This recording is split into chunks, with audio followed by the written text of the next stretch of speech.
Hola, mi nombre es Marcelo Lafuente, soy estudiante de la Universidad Adventista de Montemorelos, que queda en México. En este momento quiero compartir contigo, gracias a la tecnología, un tema que es muy conmemorativo y muy querido y abrazado por los protestantes, que sería el tema, el origen de la Reforma Protestante. Es un movimiento que fue liderado por Martín Lutero en el siglo XVI, clave, siglo XVI por Martín Lutero. Y el 15 de octubre, Martín Lutero, el 15 de, no, mentira, 31 de octubre de 1517, 31 de octubre de 1517, Martín Lutero clava las 95 tesis en el castillo a los católicos.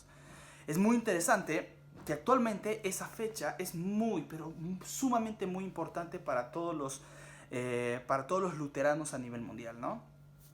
Mira, quiero hablar contigo un poco sobre las causas que se dieron para que la reforma tenga ese poder, los detonantes se podrían decir. Mira, las causas más comunes son las siguientes. Son los abusos cometidos por la Iglesia Católica. Mira, la Iglesia Católica en ese momento, como que estaba en contra o condenaba a la acumulación de capital de las personas. O sea, no les dejaba tener capital, y en ese entonces no les gustaba, y entonces, pero ellos lo hacían. Es contradictorio. Era loco. Es como que, ¿sabes qué? Tú no lo hagas, pero yo sí lo hago. Entonces la gente como que está mordiendo así, y necesitaban una gente que encabece todo esto, ¿no? Otro es que otra causa fue las ventas de las indulgencias, que prácticamente las personas compraban el perdón. Es como que yo quiero pecar esta semana, mira, sí, mira, es rarísimo. Yo quiero pecar esta semana, así que pago cierta cantidad y hago lo que quiero. Martín Lutero estaba en contra de eso. Pero lo más interesante es que hubo una crisis también interna. Muchos monjes empezaron a estudiar y dijeron, hey, acá se discrepan muchas cosas, hay muchas cosas que no van acorde a lo que dice la Biblia y nosotros creemos que está pasando. Entonces se fue empezando a acumular hasta que llegó un momento en que estalló, y ahí viene el movimiento, ¿no? Como última cosa, que es lo más importante para mí, es la salvación por gracia y no por obras. Porque en ese momento Martín Lutero tenía luchas muy internas, como que yo me empiezo a arrodillar y subir y chicotear y quiero el perdón, tengo que hacer cosas para hacer el perdón, para obtener la salvación. Pero ahí se dio cuenta que la salvación no es por obras, sino por gracia. Y es muy interesante que eso es clave para comprender todo lo que sería prácticamente el origen del protestantismo, ¿no? Mira, es muy interesante que Martín Lutero empezó, como dijimos, a escribir las tesis contra la Iglesia Católica, contra ese movimiento que ya viene desde el siglo I, porque se fue corrompiendo. Entonces va en contra de ello, que se separaron, que ya no van como Dios quiso que sea, se fueron por las ramas. Entonces Martín Lutero y muchos seguidores empezaron a luchar con eso. Vamos, y ya eran las peleas entre jurados, entre acá, que no, que sí, que esto, perseguir, a matar, que el emperador venía y lo protegía a Martín Lutero y tenía que estar acá. Y es muy interesante que llegó un momento en que lo agarraron, ¡pam!, lo agarraron y lo llevaron a un castillo, ¿no? Y en ese castillo Martín Lutero no se quedó solamente como que, me atraparon y me quedo. En ese castillo Martín Lutero tradució la Biblia. Es muy, muy, muy increíble cómo es la vida y el origen del protestantismo. Gracias a Dios, tenemos la oportunidad de poder tener esta libertad religiosa que sin este movimiento nosotros viviríamos todavía en esto. Entonces hay que valorar a las personas que dieron su vida porque nosotros en este preciso momento podamos leer la Biblia en el idioma que leamos, puede ser inglés, español y sucesivamente, y poder tener la libertad de poder buscar a Dios sin que nos estén matando o persiguiendo. Así que, querido amigo, dentro de esta semana estaré subiendo más videos, y en la iglesia estaremos mostrando este video, porque no voy a tener la oportunidad de estar contigo, pero por medio de videos sí. Así que nos estaremos viendo, y bendiciones, querido amigo, y que Dios te bendiga. Hola, queridos amigos. En esta hora me siento muy agradecido por haberles ayudado a poder entender un poco el origen de del protestantismo, el origen de lo que somos nosotros como protestantes, ¿no? Y es muy interesante y les agradezco por haberme escrito constantemente de hey Chelo, porque me dicen Chelo, gracias por habernos ayudado en esto, sinceramente queríamos conocer el origen de lo que somos nosotros, pero y ahí me mandaron más mensajes diciendo, pero queremos saber qué pasó después. ¿Qué pasó después del protestantismo, después de ese boom, de ese estallo que pasó ahí en la cara de la Iglesia Católica? ¿Qué pasó? ¿Los mataron? ¿Qué pasó? ¿Terminaron de morir todos? ¿Qué ocurrió? Entonces justamente este video, gracias a Dios, va a responder esas preguntas que ustedes estuvieron haciendo. Les agradezco por haber mirado el video, por haber mirado el link que les mandé. Les agradezco y por ese interés que tienen. Miren, vamos a empezar. Después de que se estalló esto, el protestantismo empezó a huir de ahí para buscar nuevas tierras para crecer en su fe. Necesitaban crecer, necesitaban un lugar tranquilo. Ya basta de todo esto. ¿Y qué mejor forma de irse a América? Europa, ¿qué mejor forma de irse a América y estar tranquilos y empezar a crecer en la fe? Entonces el protestantismo viajó, se fue de Europa y empezó a establecerse en todo lo que sería América. Y es muy interesante, voy a leer algunos datos, que la primera colonia de protestantismo fue la familia Weller, al oeste de Venezuela, junto a las expediciones de William Peterson, en 1698. Y dice lo siguiente: unos 1200 escoceses de confesión presbiteriana arribaron en Panamá para establecer una colonia del Golfo de Darien, en la comarca de Cunayala. Es muy interesante que aquí vemos que están literalmente emigrando, llegando a América para poder crecer en la fe, como dijimos. Es muy interesante que la iglesia, hay que entender, la iglesia ya no le gustaba que el protestantismo esté creciendo. Entonces, ¿qué tenía que hacer? ¿Qué hacemos? Estamos perdiendo hermanos, estamos perdiendo feligreses, creyentes. ¿Sabes qué? Nos vamos a, ¿cómo se llama? América, y nosotros también empezaron a ir. Pero es muy interesante que no solamente a América llegaron protestantes, también llegaron personas de forma aislada, que buscaban oportunidad en América. Entonces ambos grupos se juntaron. Pero también el catolicismo vino acá para poder decir, ¿sabes qué? Nosotros también vamos a ir. Entonces empezaron a crear escuelas, vinieron los jesuitas y empezaron a crecer también el catolicismo. Protestantismo y el catolicismo no querían perder, es como que ambos estaban fuertes. Son dos movimientos muy fuertes que están luchando entre ellos, ¿no? Y es muy interesante que se llevó la Contrarreforma. España, por todos los medios e ideas y prácticas de la Reforma luterana, calvinista, anabaptista, entre otras que llegan a la Nueva España. Mira, la Nueva España le decían. Y por lo mismo trasladó la institución más eficaz para evitar que animaran ideas heréticas a sus dominios, y empezó, como se dice, la Santa Inquisición. Yo sé que esto, decían al protestantismo, son ideas heréticas, ¿sabes qué? Vamos, Inquisición. Agarraban máquinas así de tortura y decían, crecen, y te apretaban. Y llegaba un momento que había gente que aceptaba la fe católica por miedo y por no sufrir. Y realmente hubo muchos abusos acá, mucho caos, ¿no? Porque la Iglesia Católica no es que dejó y dijo, ay, sí, la Reforma sigue, la Reforma protestante, nosotros no hacemos nada. No, ellos también empezaron a enchufar muy fuerte y hacían extorsiones, ¿no? Es muy interesante que cuando llegaron los protestantes hubo también, se multiplicaron las denominaciones y hubo una diversificación. ¿Qué es una diversificación? Es prácticamente, empezaron a haber muchas corrientes de pensamiento, entre ellos los luteranos, los calvinistas y los anglicanos. Fueron dividiendo entre ellos, siendo los calvinistas los que alcanzaron mayor desarrollo. Es como que cada uno tenía sus ideas. Dentro del protestantismo había ramas, y empezaron a haber ramas de pensamiento. y empezaron a separarse, pero ambos protestantes. Y es muy interesante que la reforma, hubo una reforma también católica. Ellos vieron que necesitaban, ¿no?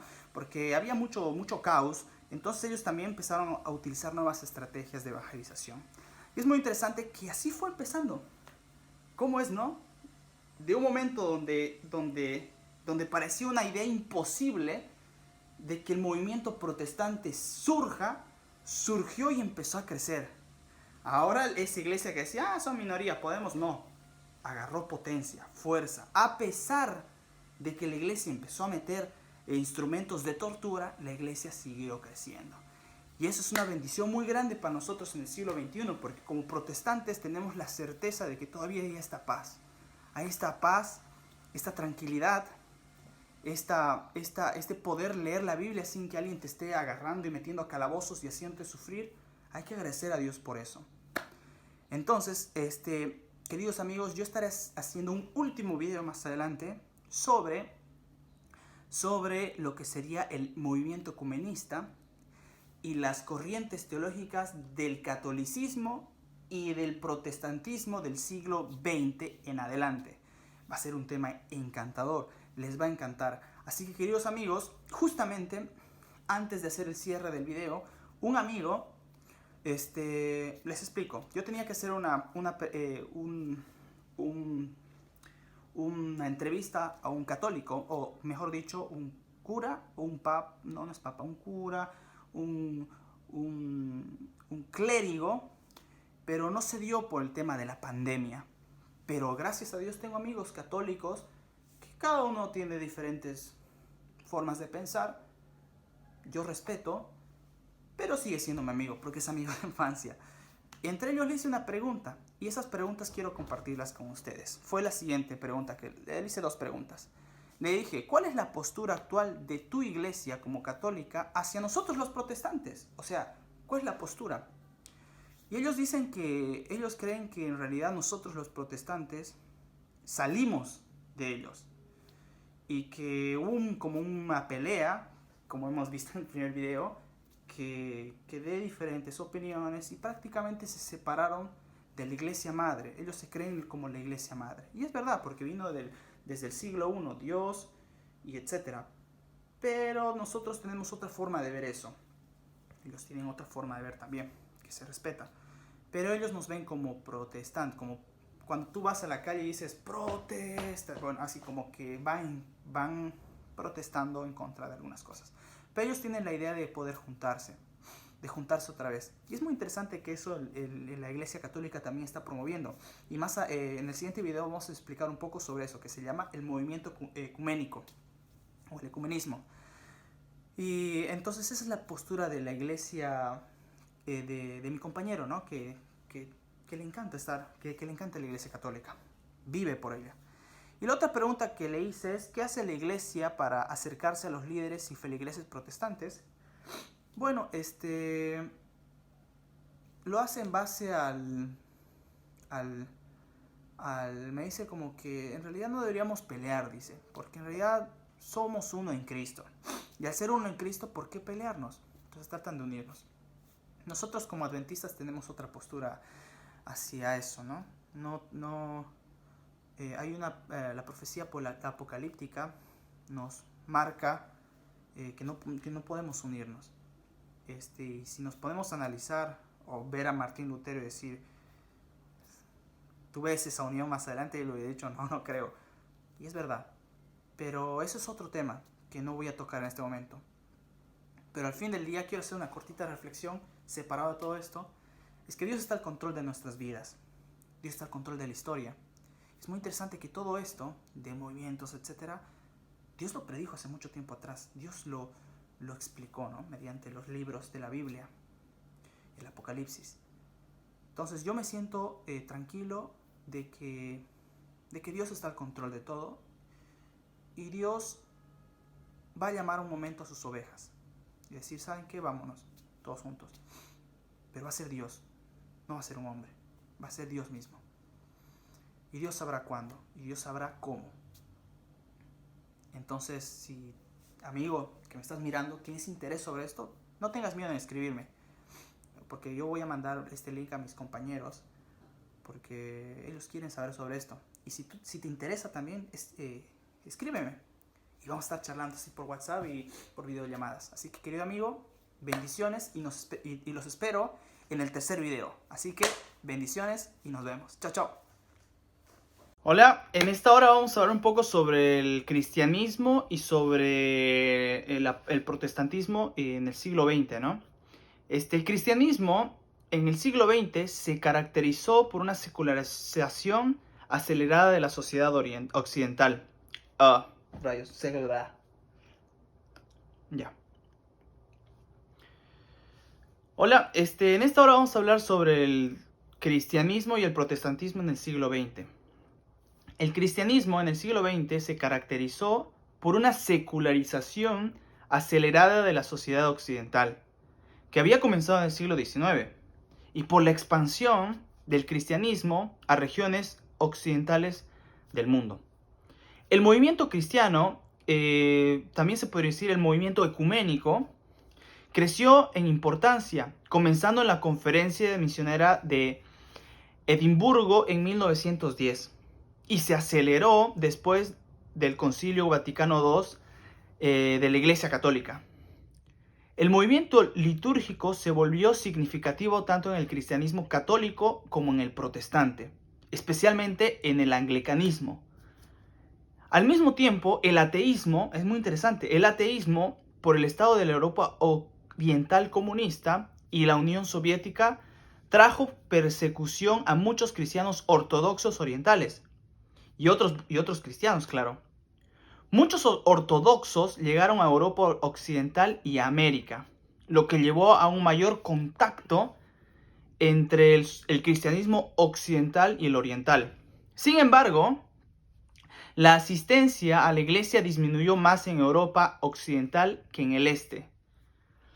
Miren, la iglesia católica romana instituyó muchas reformas para modernizarse. Los misioneros católicos y protestantes también hicieron inclusiones en el este de Asia, aumentando su presencia y actividad en Corea, China continental, Taiwán y Japón.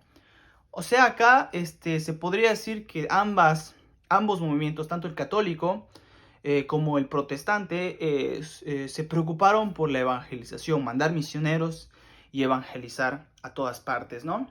Pero es muy interesante que acá surgió un movimiento que es el movimiento ecuménico, que surgió en 1910, como dijimos, ¿no? Pero muchos de ustedes están preguntando, ¿qué es el movimiento ecuménico? ¿Qué es el ecumenismo? Y es muy interesante que el ecumenismo es la tendencia o es un movimiento que busca la restauración de la unidad de los cristianos. O sea, es decir, mira, la unidad de las distintas confesiones religiosas cristianas, que son históricas, claro, separadas de los grandes cismas. Y es muy interesante que en nuestro siglo, en nuestro momento, en este preciso momento, en el momento actual que estamos viviendo, hay un papa, que sería el Papa Francisco, que está impulsando esto para que muchas iglesias se junten. Y como vemos ahora, me parece que en el 2020, con el nuevo presidente de Estados Unidos, creo que el Papa quiere empezar como se podría decir, una unión para el bienestar de la tierra y etcétera. Y es muy interesante que la iglesia adventista tiene una postura muy diferente. Nosotros no queremos pertenecer a este grupo por la profecía del Apocalipsis, ¿no? Que ellos se van a juntar y nosotros no pertenecemos a ese junte, apóstata, se podría decir. Amigos, a lo largo del curso o de no seminario, sino avance que tuvimos de enseñanza en base a lo que sería la historia la historia del protestantismo, o sea, sus inicios, cómo fue surgiendo y cómo llegó a su final, ¿no? Realmente fue una aventura muy interesante haber conocido esto, ¿no? Haberlo entendido, y qué mejor forma de agradecer a los primeros reformadores, porque sin su empuje que tuvieron en su debido momento, nosotros viviríamos bajo un dominio católico también. Pero también hay que agradecer a Dios porque Él es el que dirige la historia, porque Él es el que pone reyes, quita reyes, el que dirige tanto tu vida como mi vida. Entonces yo saco una reflexión en base a todo lo estudiado de que sinceramente sin la dirección divina nosotros no estaríamos donde estamos. Así que querido amigo, si tú estás, si tú estás escuchando esto o estás en este momento es porque Dios tiene algo muy importante para ti, así como lo tiene para mí. Así que querido amigo, que pases un lindo día, puede ser, o un lindo año, aunque sabemos que el 2020 fue medio fregado, pero sabemos que Dios está dirigiendo. Así que pásala muy bien y bendiciones.